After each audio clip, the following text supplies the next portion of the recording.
Acromegalia, uma doença que em geral é diagnosticada após anos de evolução e que nem o próprio paciente de início a percebe. Ela tem merecido mais atenção em função dos riscos que impõe à saúde. Vamos conhecer melhor algumas de suas principais características e saber como é possível tratar e controlar a acromegalia. A acromegalia é uma doença causada pelo excesso do hormônio do crescimento, que a gente chama GH, hormônio esse que é produzido por uma glândula que a gente tem na base do crânio, que é a hipófise. Então, o excesso desse hormônio causa os sinais e sintomas que a gente chama de acromegalia. O termo significa acro, extremidade, megalia, aumento. É justamente o que ocorre, um aumento importante das extremidades do corpo. A acromegalia, ela incide principalmente em indivíduos entre os 35 e 50 anos de idade. Quando eu digo incide, é provável que muitos deles já tivessem a doença previamente, mas o diagnóstico em geral é feito nessa faixa etária. Quando ela incide em jovens, nós vamos ter, além das manifestações da acromegalia, o gigantismo. Não existe nenhum grupo mais propenso à acromegalia. Nenhum grupo étnico, racial, tem particularmente uma tendência maior a ter acromegalia. Vale reforçar que acromegalia e gigantismo são consideradas a mesma doença em fases diferentes. Na criança, como as cartilagens de crescimento se encontram abertas, o excesso do hormônio de crescimento leva à alta estatura, então chamado de gigantismo. No adulto, como as cartilagens de crescimento já se encontram fechadas, esse excesso de hormônio de crescimento leva apenas ao aumento das extremidades, daí o nome acromegalia, que significa aumento de extremidades. Eu era a maior da escola, sempre fui, em todo lugar que eu ia, eu sempre fui a maior. E os outros falavam, nossa, você puxou a quem? Meu pai tem 1,75 m, eu tô com 1,85 m. Então eu passei até do pai. Os sinais anatômicos mais identificáveis são mãos grandes, pés grandes, nariz grande, queixo protuberante, entre outros, como veremos mais detalhes daqui a pouco. O problema é que, além disso, a acromegalia é uma doença acompanhada de vários problemas sérios de saúde. O coração é um dos alvos principais. Os acromegálicos têm cerca de 3 a 3,5 vezes a possibilidade de morrer do coração do que a população geral.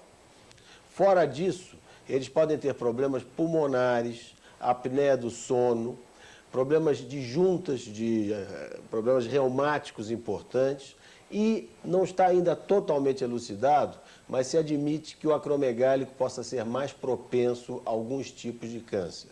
Mas vamos procurar entender um pouco mais sobre o que causa essa doença. Por isso, é importante identificarmos a glândula hipófise. Também chamada de glândula pituitária ou glândula-mãe, é responsável pela produção de 6 tipos de hormônios. O GH, hormônio do crescimento. A prolactina, importante para a amamentação. O PSH, hormônio que estimula a glândula tireoide. O LH e o FSH, hormônios que estimulam o ovário na mulher e o testículo no homem. E produz o ACTH, hormônio que estimula a glândula suprarrenal.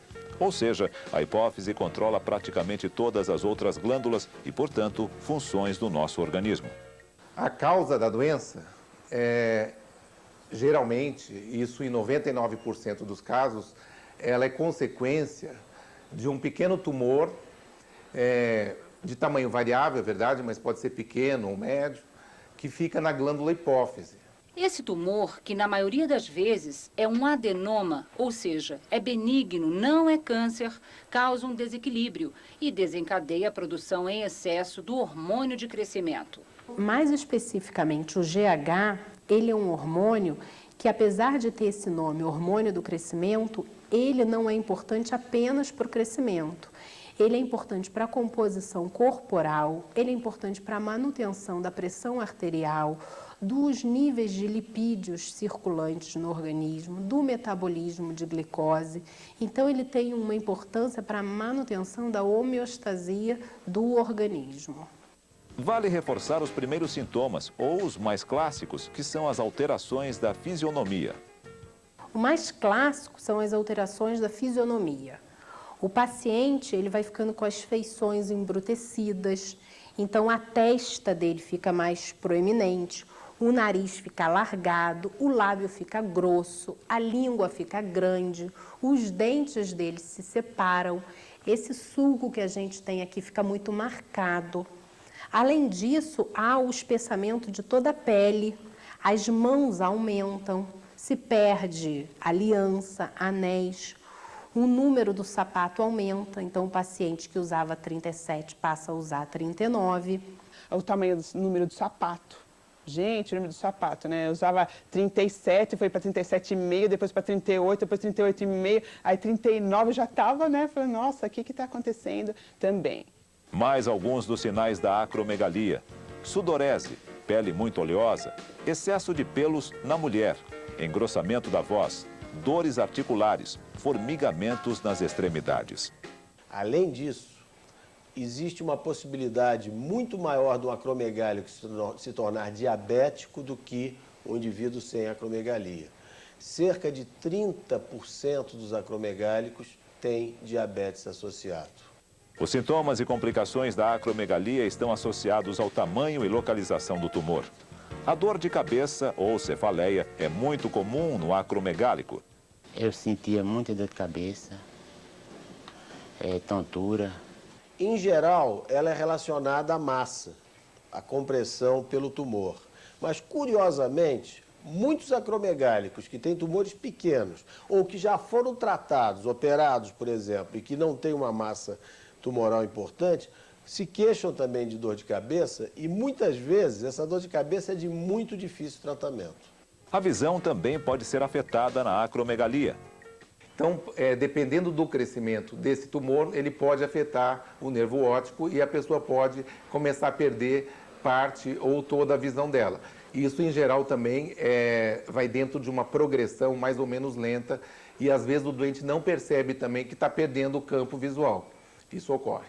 É comum, quando isso ocorre, que o paciente passe a esbarrar nos móveis e não consiga ver bem o carro numa ultrapassagem.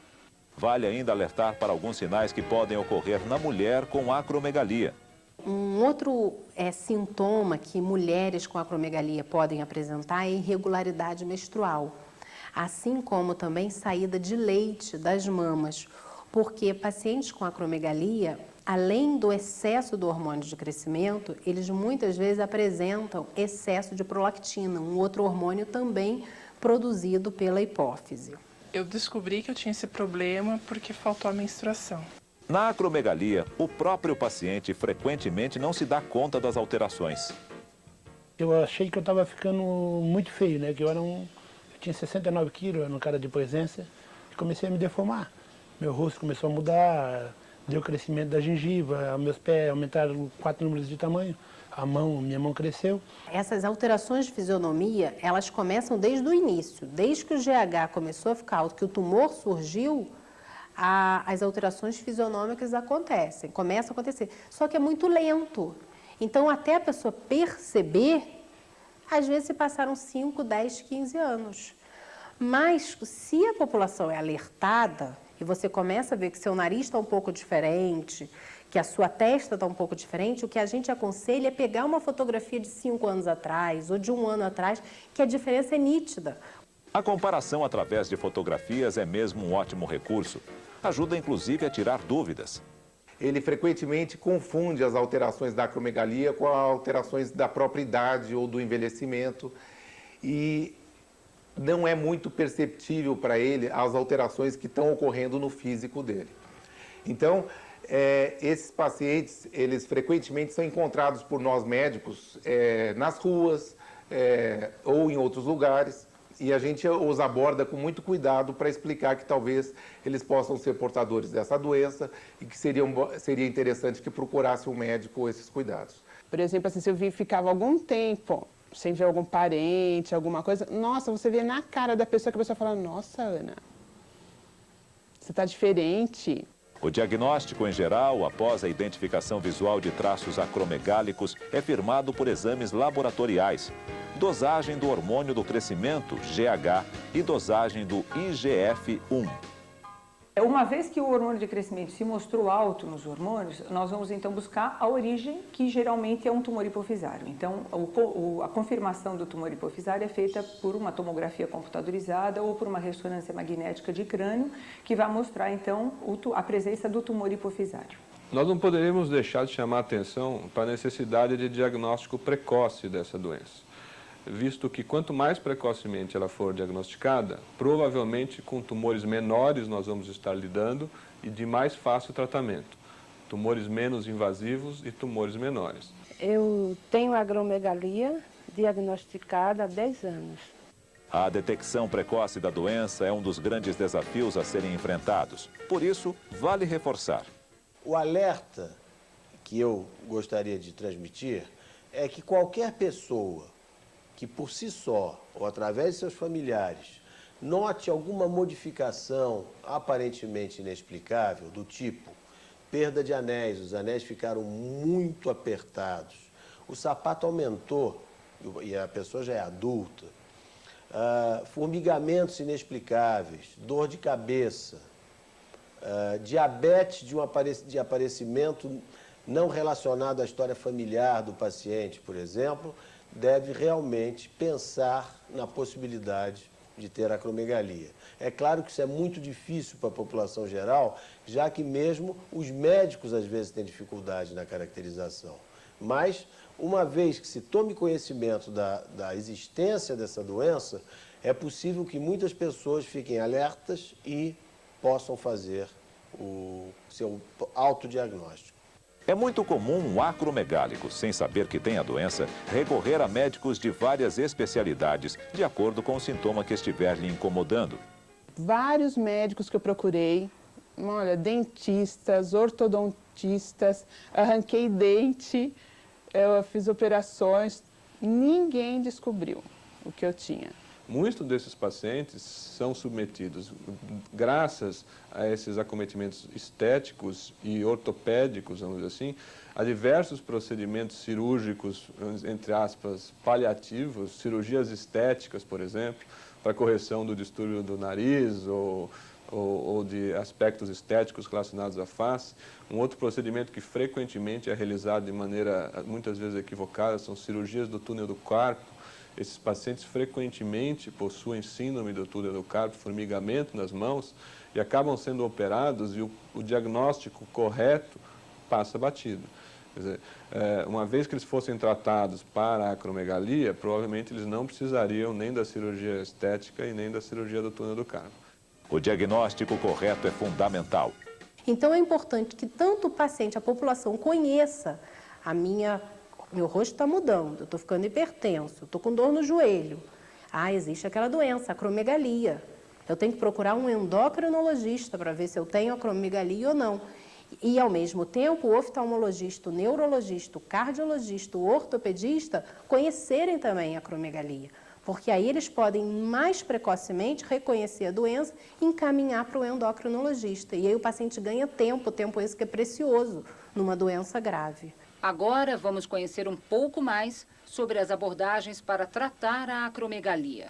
A acromegalia é causada, então, na maior parte dos pacientes, por um tumor hipofisário. Mas esse tumor, quase 100% das vezes, trata-se de um tumor benigno. Então, o grande problema do tumor não é, sim, o tumor em si, mas sim a produção de hormônio excessivo que ele causa.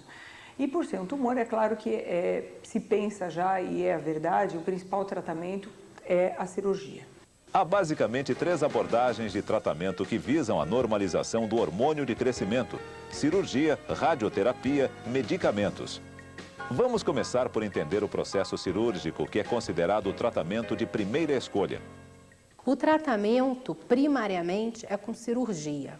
Cirurgia essa que é feita por um neurocirurgião, não precisa, na imensa maioria dos casos, abrir a cabeça.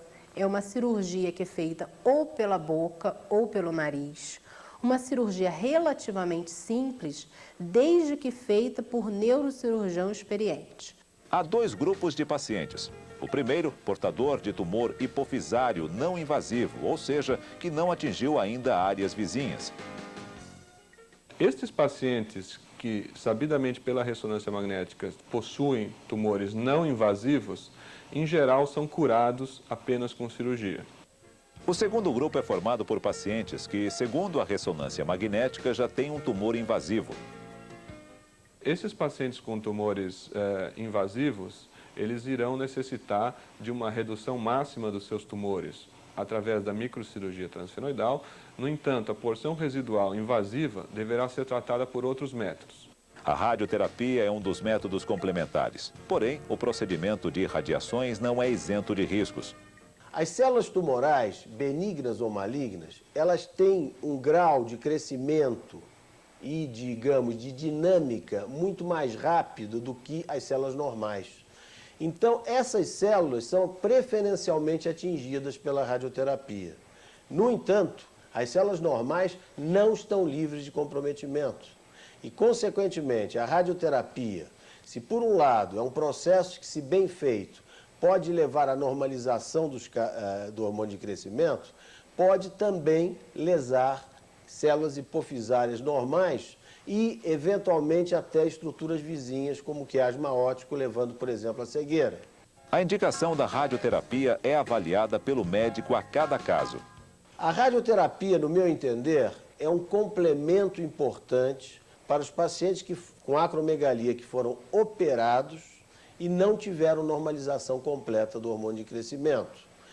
Vale a pena lembrar e ressaltar que a radioterapia pode levar muitos anos para ser eficaz. Fiz a radioterapia, fiz 45 sessões de radioterapia e hoje me encaminharam para me tomar uma medicação só, que é uma medicação que eu tomo a cada 30 dias. Então, cada 30 dias eu me locomovo de Florianópolis para vir aqui tomar essa injeção. Agora vamos conhecer melhor o tratamento medicamentoso, que pode ser utilizado como complementar à cirurgia e introduzido, inclusive, antes de um processo cirúrgico. O tratamento da acromegalia, que foi desenvolvido mais recentemente, é através de um hormônio, de um derivado sintético, de um hormônio feito pelo hipotálamo, na verdade, humano.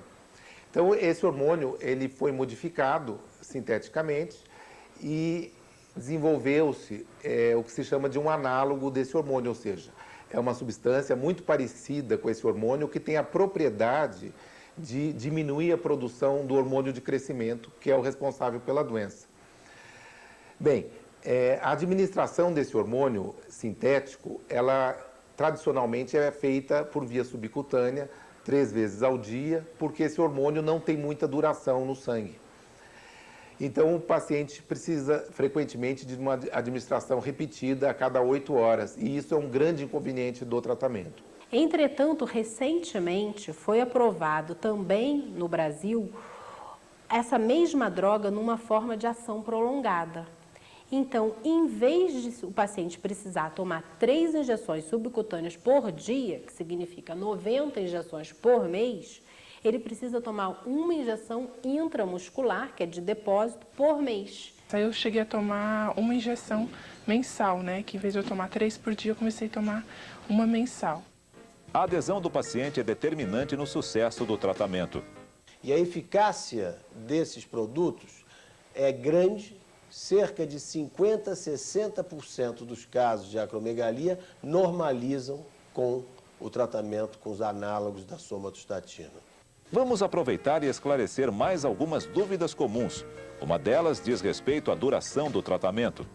O tratamento medicamentoso na acromegalia geralmente é por longo prazo, porque apesar de haver pouquíssimos relatos na literatura de, entre aspas, cura com tratamento medicamentoso, o que a gente consegue é um controle.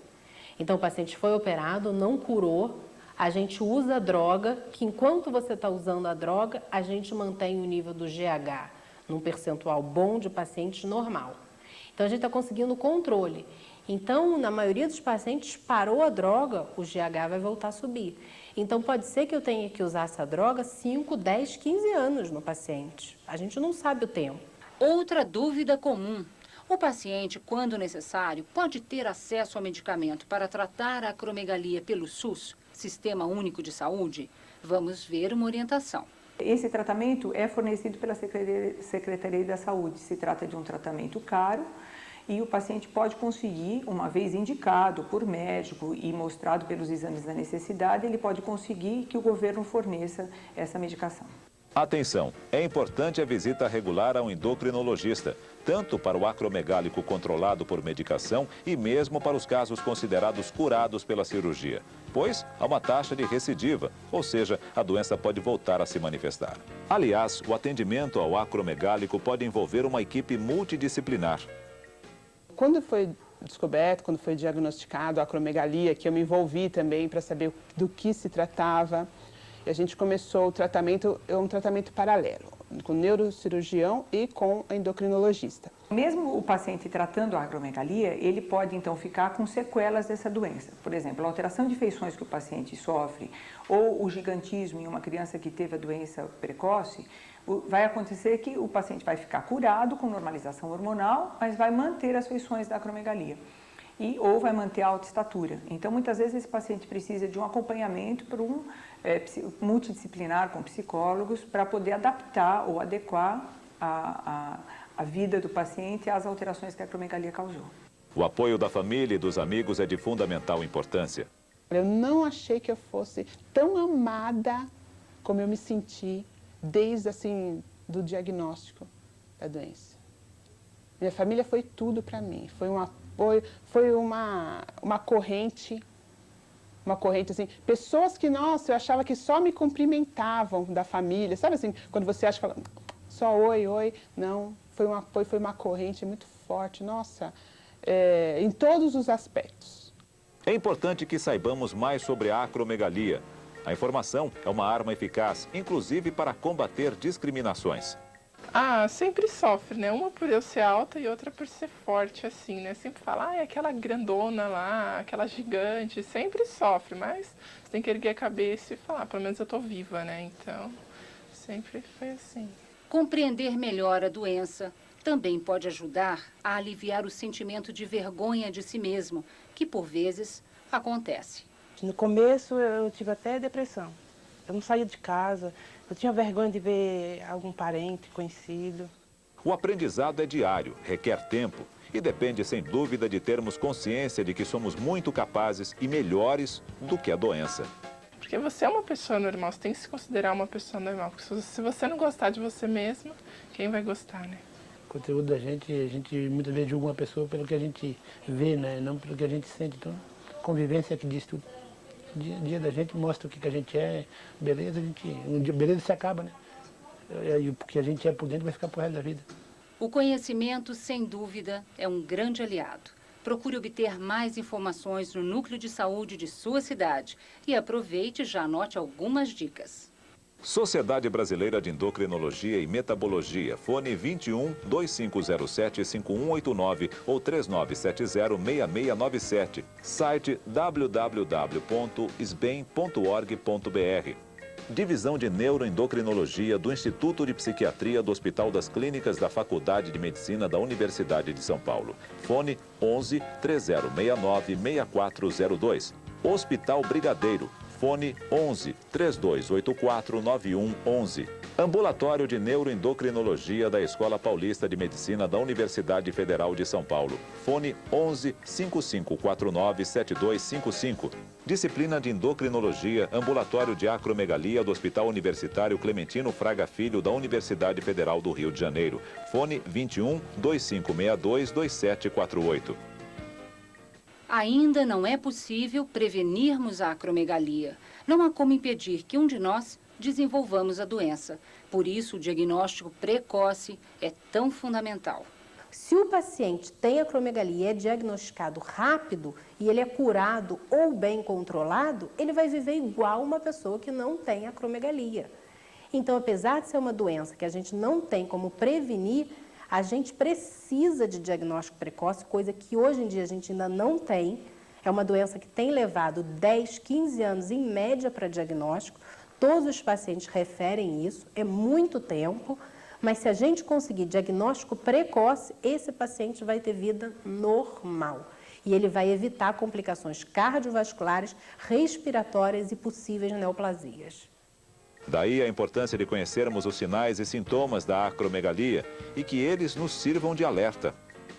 Existe uma experiência interessante realizada em outros países, em que pessoas foram treinadas para reconhecer acromegálicos na rua e foram soltas pela rua e efetivamente essas pessoas foram capazes de reconhecer pacientes acromegálicos não diagnosticados ainda, baseado apenas no aspecto estético. Identificar logo a doença permite tratar o quanto antes e, sem dúvida, minimizar os riscos de complicações e recuperar a autoestima. Alegria, sempre sorrindo. Antes dos 10 anos antes, eu era uma pessoa que sorria todos os dias, sempre sorrindo. Sempre. A pessoa fala, nossa, você está sempre sorrindo. Depois eu parei, 10 anos de sorrir, e agora estou voltando. Estou ensaiando, estou voltando aqui em todo lugar, estou voltando de novo a sorrir. É importante que todos façamos nossa parte em prol da nossa saúde e dos outros. Portanto, fique atento. Se perceber alguém, um familiar, um vizinho, um colega de trabalho, com sinais da acromegalia, alargamento do nariz, separação dos dentes, aumento dos pés e mãos, avise, alerte. Na dúvida, consulte um endocrinologista. Como vimos, é cada dia mais possível tratar e controlar a doença e promover a qualidade de vida de quem é acometido pela acromegalia.